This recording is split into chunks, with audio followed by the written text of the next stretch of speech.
Olá, amigos! Bem-vindos ao nosso trabalho de evangelização. Agradeço imensamente a todos por assistirem os meus vídeos. Deus os abençoe grandemente. Como conhecer o projeto de Deus para o Brasil e o mundo? Traz novamente a história de Moisés, a quarta parte, nos capítulos 12 a 15 do livro do Êxodo.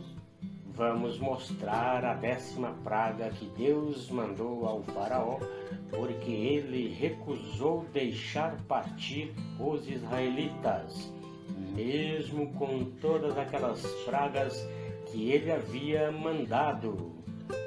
Se você gosta desse trabalho e ainda não é membro do canal, por gentileza, clica no joinha e inscreva-se. O Senhor mandou Moisés preparar a Páscoa para a partida dos israelitas. Cada família matou um carneiro ou um cabrito e passou o seu sangue na soleira da porta para o destruidor não matar os primogênitos naquela casa. E depois os comeram com pães ázimos. Porém, tiveram que calcular o tanto que cada um podia comer. Lembram-se do churrasco comunitário que fazemos hoje? Cada um leva 300 gramas de carne. Foi bem isso que aconteceu lá, mas com relação à quantidade que cada um podia comer, que eu estou fazendo essa comparação. Extermínio dos primogênitos. Vamos ver como foi? Pelo meio da noite, o Senhor passou e matou todos os primogênitos no Egito, desde um único filho de Faraó, que devia ser o herdeiro do trono, até os dos egípcios e dos animais. A partida dos israelitas. Tendo Faraó deixado partir o povo, Deus não o conduziu pelo caminho da terra dos filisteus, que é o caminho mais curto, pois disse: talvez o povo pudesse arrepender-se no momento que tivesse de enfrentar um combate e voltar para o Egito. Por isso, Deus fez com que o povo desse uma volta pelo deserto para o lado do Mar Vermelho.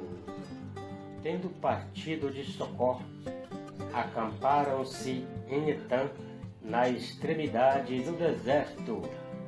O Senhor ia diante deles de dia numa coluna de nuvens para guiá-los pelo caminho, e de noite numa coluna de fogo para alumiá-los, de sorte que podiam marchar de dia e de noite.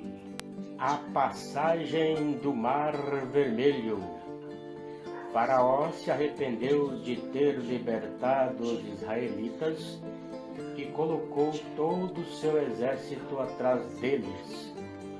Os israelitas começaram a clamar ao Senhor e reclamar com Moisés, porque foram levados ao deserto para morrerem ali.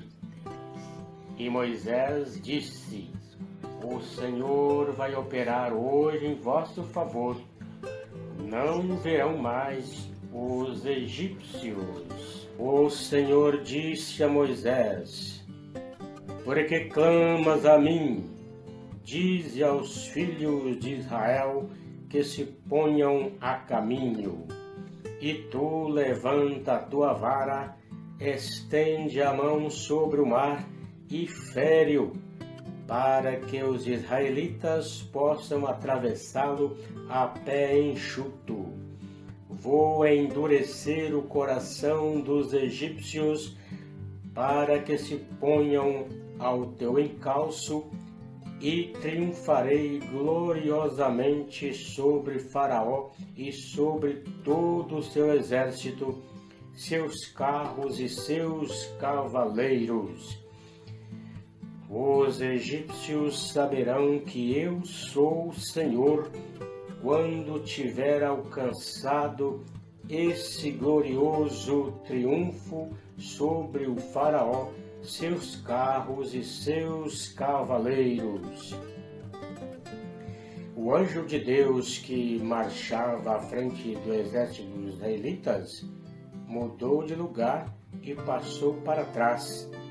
A coluna de nuvem que os precedia pôs-se detrás deles, entre o acampamento dos egípcios e o de Israel. Era obscura e alumiava a noite, e não puderam aproximar-se um do outro durante a noite inteira. Moisés estendeu a mão sobre o mar. O Senhor fê-lo recusar por um vento impetuoso vindo do Oriente, que soprou toda a noite e pôs o mar a seco.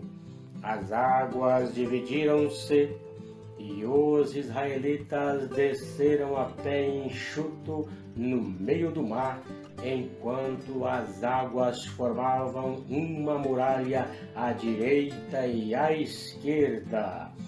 Os egípcios os perseguiram, todos os cavalos de Faraó, seus carros e seus cavaleiros internaram-se após eles no leito do mar.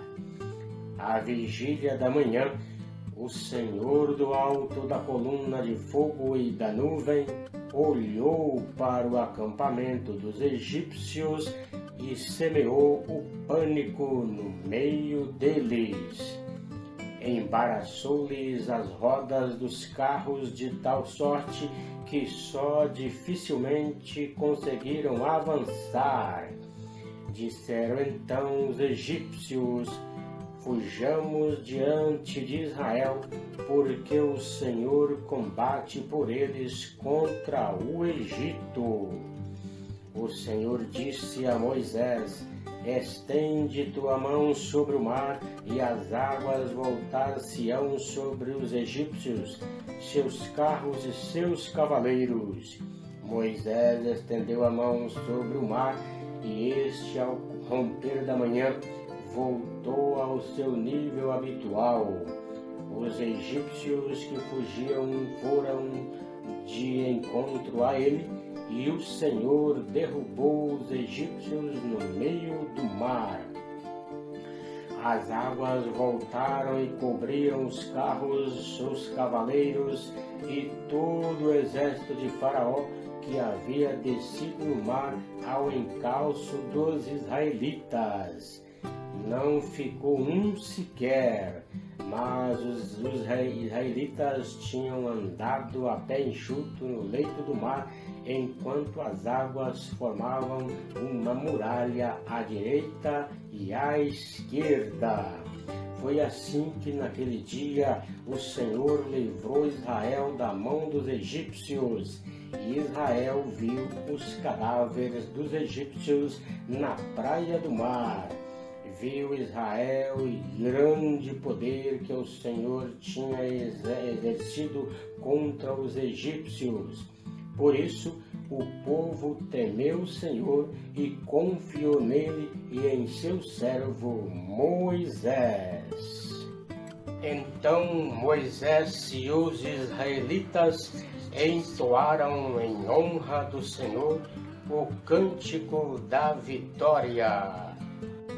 Era para eu cantar o Salmo 15 da irmã Miriam no lugar do Cântico de Moisés, mas não foi possível por ser protegido por direitos autorais, ou direto da Bíblia, com a minha salmodia ou melodia que seja, porque é muito demorado para registrar a partitura. Por isso, irei recitá-lo. É uma pena, cantado ficaria mais bonito. Eu cantarei a Yahvé porque se vestiu de glória.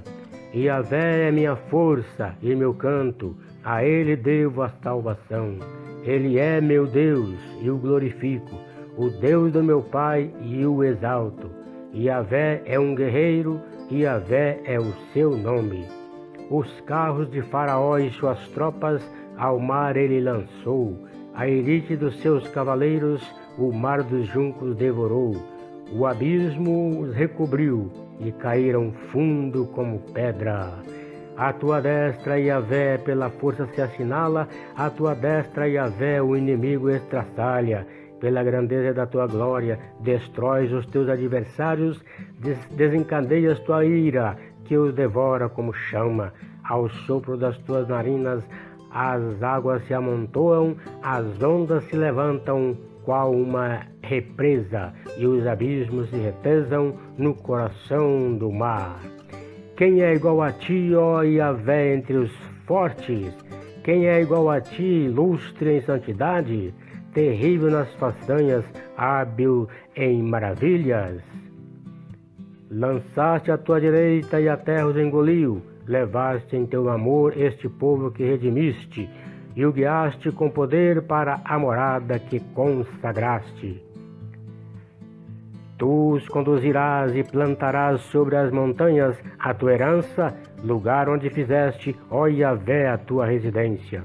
Santuário, Yahvé, que as tuas mãos prepararam, e Yahvé reinará para sempre e eternamente. Pois quando a cavalaria de Faraó, com seus carros e os seus cavaleiros, entraram no mar, Yahvé fez voltar sobre eles a água do mar. A nossa reflexão de hoje será no sentido de observar a perseverança e persistência de Moisés. Pensam que foi fácil para ele passar por tantas provações e continuar servindo a Deus? Mas ele foi até o fim e herdou o céu. E sabemos disso porque o próprio Jesus fez questão de conversar com ele na sua transfiguração no Monte Tabor. Se lembram disso? Pois é, agora é a nossa vez. Quando passamos por provações no caminho para Deus, temos a tentação de desistir, pois encontramos com obstáculos até algumas pessoas que nos impedem de conseguirmos a nossa vitória. Mas precisamos e devemos olhar para Moisés e ver nele um exemplo a seguir em nossa batalha do dia a dia, principalmente no mundo e num país como o nosso, com muitos problemas políticos e religiosos que temos que ajudar a resolver. No próximo vídeo continuaremos com essa linda história. Deus nos abençoe a todos e muito obrigados pela sua audiência.